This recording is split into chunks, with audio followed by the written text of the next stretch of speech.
Welcome to Leaders Arise with Joyful Julie. Join us as we explore life-changing, freedom-releasing biblical truths to empower leaders and patriots to reach their full potential, cancel out fraudulent beliefs, and increase in influence and financial success. Let's get started. Hi, Leaders Arise. I am so excited to be with you, and I just want you to know that I consider it a privilege for every person who listens to this podcast. We have learned about the 7 mountains, about the Overton window. We've learned about justification. We've learned about how to take a thought captive. We have come so far, and I want to say great job, because it's really fun to learn and to share these things with you. I'm so excited about today's podcast called God's Blueprint for Israel and America. I am taking the inspiration for this podcast from a man who I heard at a Lance Wallnau presentation day, and his name is Bill Federer. And Bill spoke on something that I had never heard of before. In the middle of this talk, he talked about the Israelite nation having a republic for 400 years. Between the years of when they went into the promised land and when King Saul became the first king of Israel. And I always knew that God was really sad when the people demanded a king. And we see this in 1 Samuel chapter 7. And verses 6 and 7, it says, "But they said, 'Give to us a king in Israel to lead us.' And this really displeased the prophet Samuel, who had been going around the land and providing, being a judge, which we all need justice. We all need a court system. But this displeased Samuel, and the Lord's reply, he said, 'Listen to all the people are saying to you. It is not you they have rejected as their king, but me.'" And I always had a sense that there was more behind this story. And in verse 19, the people refused and still wanted a king. And then they said, "Then we will be like all the other nations, with a king to lead us, to go out but to battle before us and fight our battles." And in the note in the Bible that I picked up for today, by that verse, it says that they wanted to be like the world instead of being like the people of God, with having God as their king, and without taking up the responsibility and the accountability that God's plan has for a free people, for a strong people, for a righteous people, for a courageous people. And so I'm going to attempt to share some of the things that Bill Federer wrote in his blog called, or it was on the AmericanMinute.com/blog, and it was entitled "The State of Israel and the Ancient Hebrew Republic." This man is a brilliant writer. His arguments that he made were succinct, biblical, factual, and logical. If any of you have time to go on YouTube and find the Wisconsin Courage Tour video, I am on my second time watching it, and Bill Federer amazes me. every time. So the first thing I'd like to focus on is that when ancient Israel came out of Egypt, and in this 400 years, it was the first time in recorded history that a nation was being ruled without a king. And actually, they did quite well. Think about it. How old is America? They say that most republics fall within the first 200 years, and we're beyond that. And we're facing the tipping point. We're facing our decision as a people, whether we'll be able to maintain that republic. Because you will find that the republic that we have in the United States was founded on the very principles that Bill Federer outlines as the Israeli or the Israelite Republic. And how did they operate? How did they think? And what was God's blueprint for the real way to set up a nation? So I had always heard that they took a lot of the principles from one of the pastors, and I learned about this in history books. I've learned about this in biblical citizenship, and that it was really the influence of some of the pastors and that had come over on the Mayflower, and they were already forming this constitution from a biblical point of view. But I did not know that this blueprint was really from the blueprint of the Republic from this 400 years. And while we were forming our own government, Reverend Samuel Langdon, in his address, stated, instead of the 12 tribes of Israel, we may substitute the 13 states of the American Union, and we will see the application plainly, that as God, in the course of his kind providence, has given you this excellent constitution of government, founded on the most rational, equitable, and libertarian principles by which all liberty is secured. Wow. I mean, each one of those words, think about what is raging in our country right now. They want us to be equitable, except for that it's in the wrong definition of the term. They want us to be equal no matter how much work, effort, or talent someone has, and to give those who have not worked their spoils to those who have the spoils of those who have worked to those who have not. Think about being rational, that there is a right and a wrong, that not everything is relativistic. And the other thing, liberal principles. Liberal meaning promoting liberty, not progressive, not liberal, meaning that you can do whatever you want, but liberty based on the foundation of God's word, and that there is a right and a wrong, a male and a female, a just scale and an unjust scale. And so he continues on, and you are empowered to make righteous laws for promoting public order.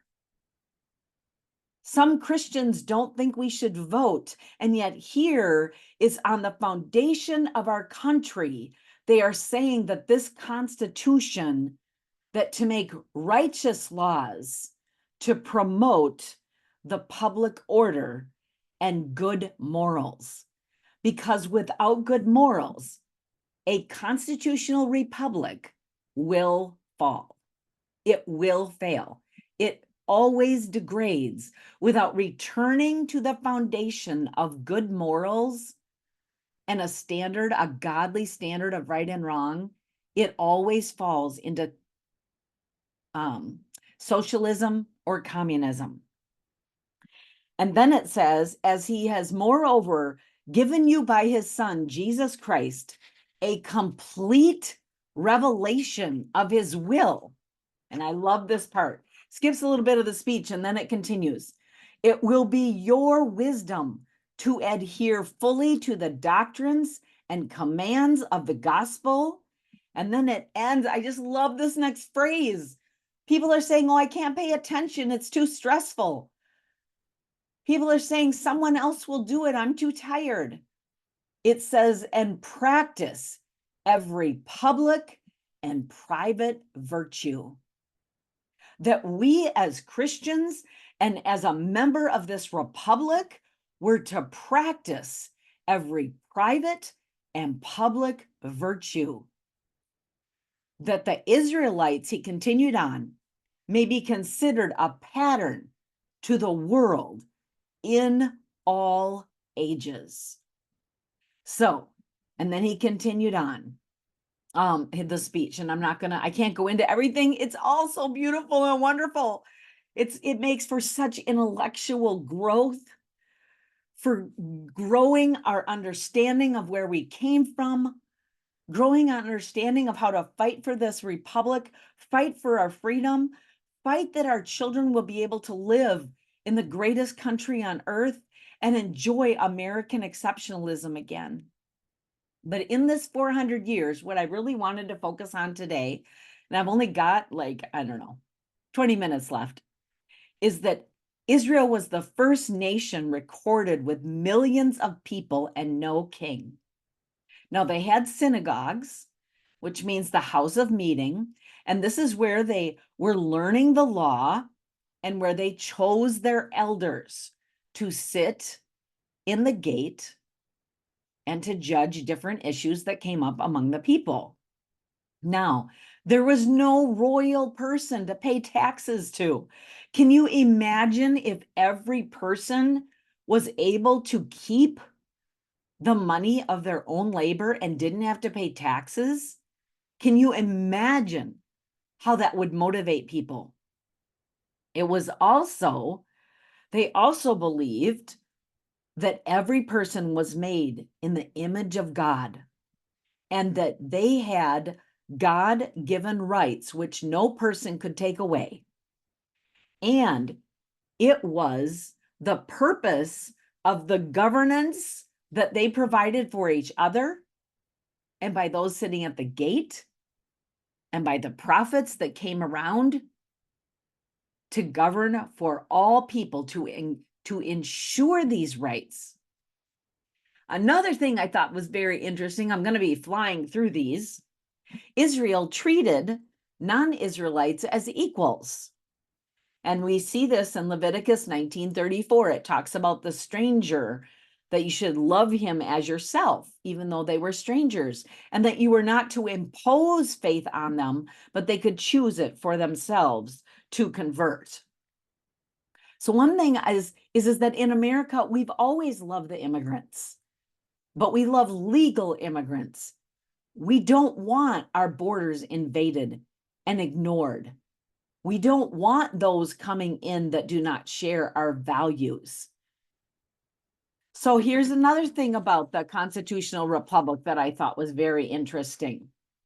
Israel had a system of honesty, and you can read about this in the Bible. Leviticus 19:36 talks about just weights and balances. This is how things were bought and sold, in that it was not God's way to have someone take advantage of someone else, but to have a true and honest justice in commerce. And this was the basis for commerce. Another thing that I loved about this republic is that land was permanently entitled to each family in the promised land. Now, this is different, where in a king, they determine who owns the land. In communism, they determine who owns the land and whether you get to live there and work for them. Each family owned the title to their land, and this prevented a dictator coming in and giving up their land and putting their own title on it and pushing the people back into slavery. And Noah Webster, in one of the first dictionaries published in 1841, he said, "Let the people have property and they will have power. A power that will extend to prevent a restriction of the press, an abolition of trial by jury, or the abridgment of any other privilege. Private property gives you staying power." And I want you to think about this right now, because Klaus Schwab, out of the New World Order, promoting the New World Order, he thinks that you should own nothing and be happy about it, and that you should live in 15-minute cities, and that you should drive an electric car if they let you have one, and that you will serve the leaders of the New World Order. Where I encourage all of you to be fighting back right now against the Marxists in our government. And I implore you to research the Marxist strategies that they used to win the 2020 election. The division of race, the division of people groups, the division of children against their parents. But we've already talked about that in the past, so I'm going to continue to go on. Another thing in this constitutional republic that Israel enjoyed was that the borders between properties were to be respected. It says, "Do not move an ancient landmark" in Proverbs 23:10. And it said that the borders between nations were to be respected. The Lord told Moses, "I will not give you any of their land, not even enough to put your hand on it. I have given Esau the hill country as his inheritance," Deuteronomy chapter 2. So if you own property, you will eventually gain, if you work hard, enough to accumulate possessions. The Bible calls this being blessed. And another thing that they had governing is that they voluntarily, out of the goodness of their heart, the expression of their faith, provided for the poor, the widow, and the orphans. They were commanded to give some of their possessions away, and the Bible calls this charity. Karl Marx, in his manifesto in 1848, says the theory of communists may be summed up in a single sentence: abolition of private property. But I would ask, Bill Federer asks, if you do not own anything, how can you be charitable? Israel had a voluntary free welfare system. When someone harvested their field, their tree, they left the corners and the gleanings for the poor, like in the book of Ruth. This way, the poor were taken care of and had their own dignity of gathering their own food, doing it something for themselves, without a political leader collecting it and doling it out as favors, as bribes to the people. Israel also had laws who could be citizens, and those in leadership had to follow.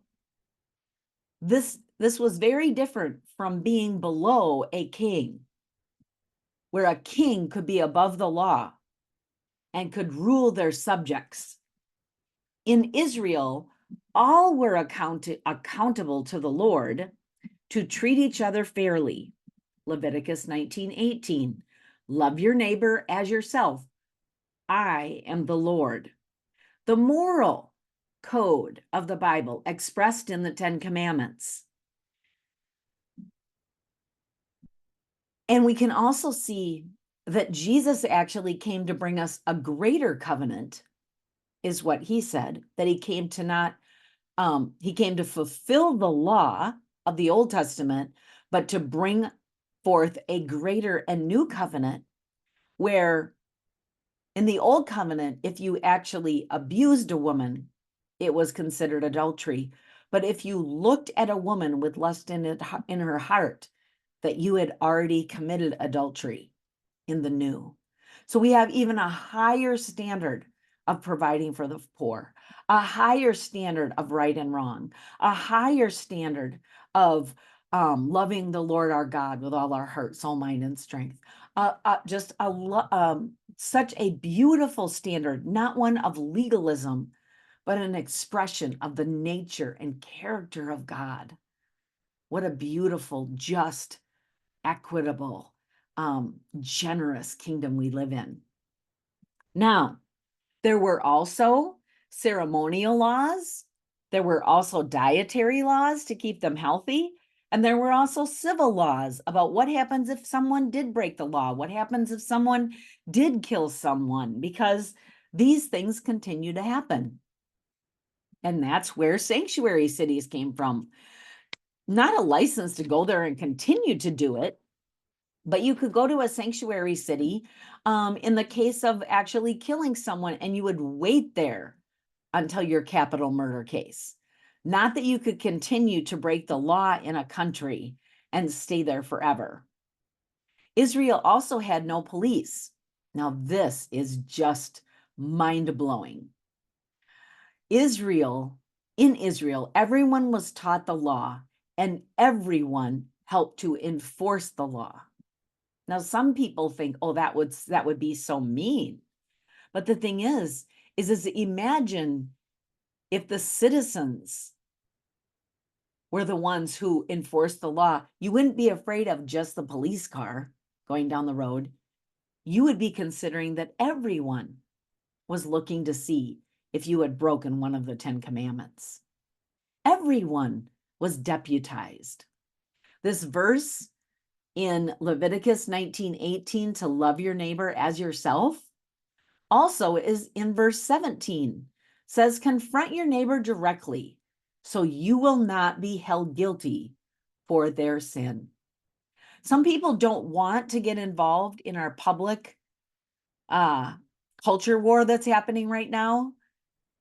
And in God's republic, in God's form of government, every person is to confront your neighbor directly so you will not be held guilty for their sin. Whether it's abortion, whether it's causing gender identity issues in our children, and exposing them to pornography in our schools, whether it's teaching our young daughters that they could be a boy. Look at what's happening in the Olympics and other sports where men are taking over because they have a mental illness, thinking that they're a female, and that gives them the right to compete in a woman's sport, even though they have different chromosomes. I'm sorry, but that isn't the America that I grew up in. It's not the republic that is defined in the Bible. It's not respecting male and female. Another thing that I thought was interesting is that Israel had no standing army. Every person was in the militia.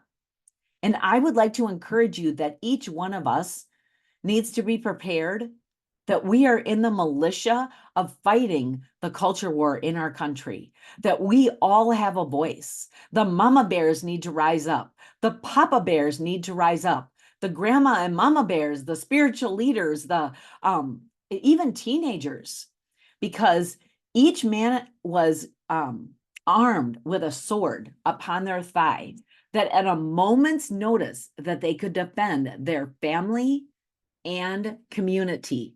Says that in Song of Solomon 3:8. Every one with his hands wrought in the work, and the other one held a weapon. Nehemiah 4:17. So I would say that if you think that it's not your responsibility to be involved in God's government, in God's beautiful republic for the nation of Israel, it was every person's responsibility to uphold God's laws, to know God's laws, to uphold God's laws for themselves, and to enforce God's laws in their community. Did you know that Israel was the first nation where everyone was taught to read? The ability to read was used against people to keep them impoverished and slaves. And in God's republic, every person was taught to read. And in ancient Egypt, with all of the ancient hieroglyphics and things that they had, there was around 3,000 of them. Do you know that only 1% of Egyptians could read?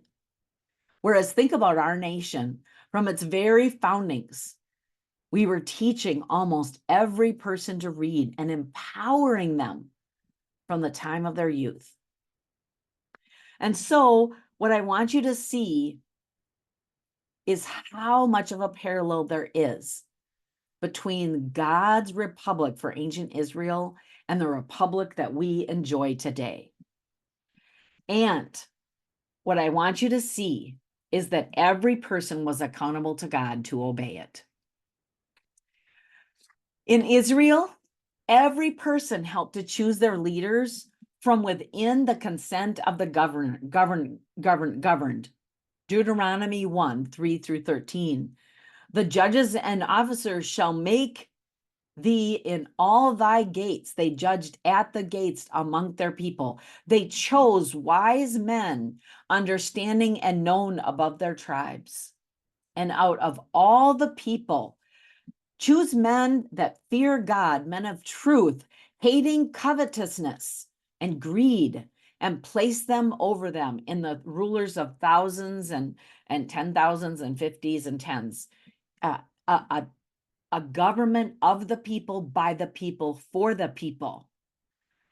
Rather than a top-down form of government, which is a king's law and rule over you and eventually turns you into slaves, the Hebrew Republic was a bottom-up form of government where every cell, every person contributes to its growth and maintenance. And the beautiful thing here, I won't go on. I could just go on forever and ever.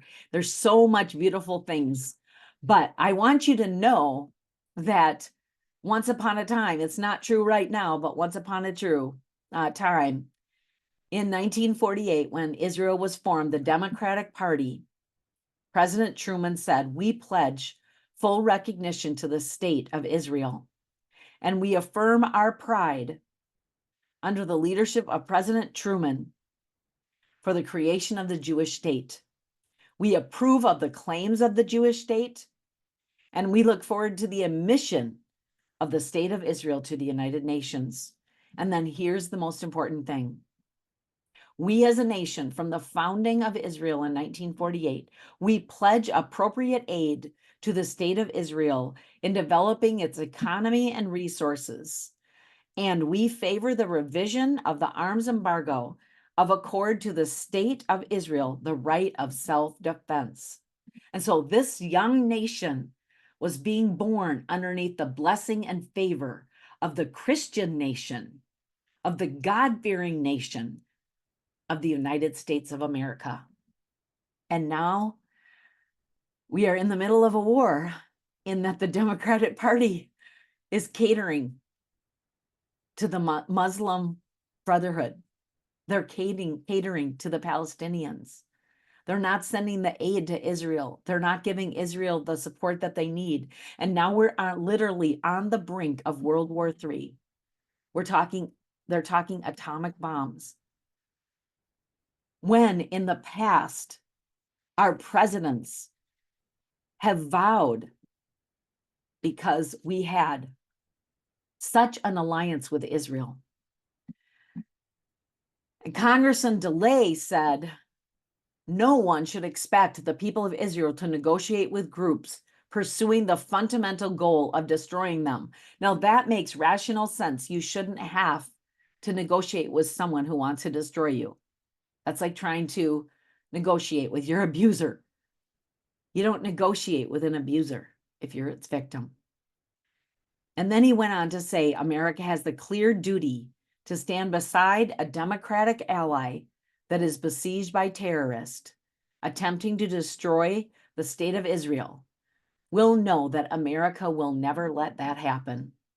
President Jimmy Carter said something like that. Ronald Reagan said something like that.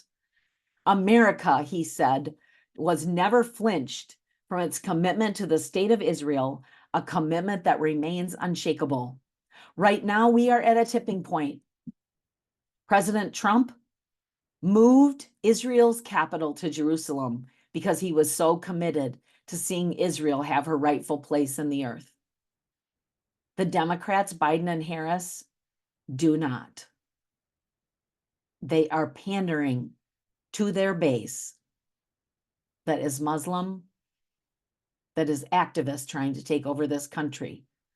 That's why they've let in all the criminals. And lastly, President Donald Trump stated on March 21st, 2016, during his first term as president, he said, "When I become president, the days of treating Israel like a second-class citizen will end." And they did. He did what everyone said could not be done. He moved that capital, to Jerusalem, and there was peace. So I want to thank you for listening to this episode of Leaders Arise. I hope that you've been inspired by the Israeli Republic. For 400 years, they governed themselves under the auspices, underneath the covering, underneath the kingdom, underneath the leadership of the Lord Jesus Christ and Jehovah. I pray that we will do so as a nation once again. Thank you so much. I hope that you'll share this podcast with someone. It is so important. It's not about me. It's about getting the message out and reaching and touching those who will pray and who will stand up in the days to come to be a voice and who will vote biblically to help save our nation. And I hope that you'll go to newlifefortoday.com, my website. It has information about if you'd like to have me come as a speaker, about my coaching services, and about the Leaders Arise podcast. Thank you so much. And remember, today is the day for all leaders to arise. Thank you for listening to this episode of Leaders Arise. For more information about my newsletter, speaking events, and coaching services, see newlifefortoday.com.